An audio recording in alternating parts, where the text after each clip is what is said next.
Hello ළමයි කොහොමද? ඔන්න ඉතින් අරන් ආවා මම අලුතෙන් හදපු මගේ YouTube channel එක.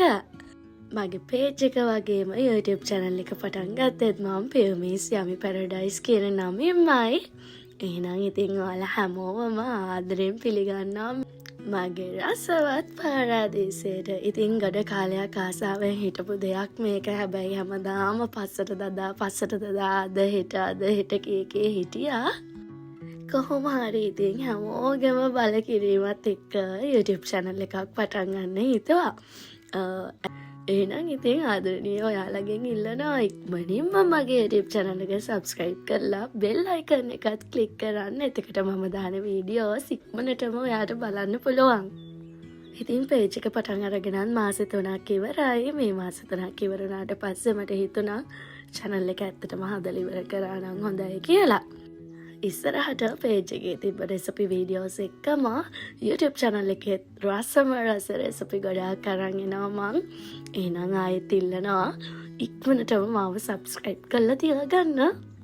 ඉස්සරහට මගේ daily routine එක වගේම මගේ බබාගේ දේවල් එතකොට මගේ කියන හැම දෙයක්ම මම මෙතනට අරගෙන එනවා. අපි ආසාවෙන් කරන්න හිතන දේවල් ඇත්තටම පස්සට දාන්න එපා. දැන් හිතෙනවා අපරාධ මීට කලින් මට channel එක පටන් ගන්න තිබ්බා කියලා. මාව දන්න අයට මම පුංචි හැඳින්වීමක් කරන්නම් මං ගැන. මගේ නම කසුරි piyumicosta. ඉතින් ගොඩක් අය මාව දන්නේ piyumicosta කියපුවම. ඉතින් ඒ විතරක් නෙමෙයි piyumisyummyparadise කියපුවමත් දැන් ටික දෙනෙක් මාව දන්නවා. ඉතින් මට ඕන උනේ ඒ නමින්ම මගේ channel එක පටන් ගන්න. දැනට මම ජීවත් වෙන්නේ නව ශ්‍රීලන්තේ. ඉතින් මට පුංචි පුතෙක් ඉන්නවා අවුරුදු 6ක. දැනට මම ගෘහණියක්. ඉතින් මම ගොඩක් වෙලාවට හිතාගෙන ඉන්නේ මම මේ ඔයාලට කෑම හදන්න උගන්නන්න හදනව නෙමෙයි. නමුත් පුංචි දේවල් නොදන්න පුංචි නංගිලා මල්ලිලා ඉන්නවනේ අලුතෙන් ඔයන් ඉගෙන ගන්න.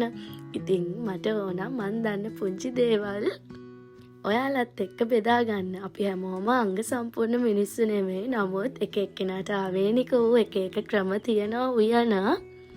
ඉතින් මට ඕනේ මන් දන්න දේ ඔයාලත් එක්ක බෙදා ගන්න. ඒක මට ලොකු සතුටක්. එහෙනම් රස recipes වගේම මගේ ගෙදර දවල් කෑම එකත් හැමදාම අරගෙන එන්නම්. ඒකෙන් ඔයාලට පුංචි අයිඩියා එකක් ගන්න පුළුවන් කොහොමද ගලපලා උයාගන්නේ කියලා. එහෙනම් එක්කනින්ම මාව subscribe කරලා bell icon එකත් click කරලා බලාගෙන ඉන්න. මම වීඩියෝ එකක් අරන් එනකන් ඔයාලා හැමෝම සතුටින් පරිස්සමින් ඉන්න. හැමෝටම සුබ දවසක්. ටටා.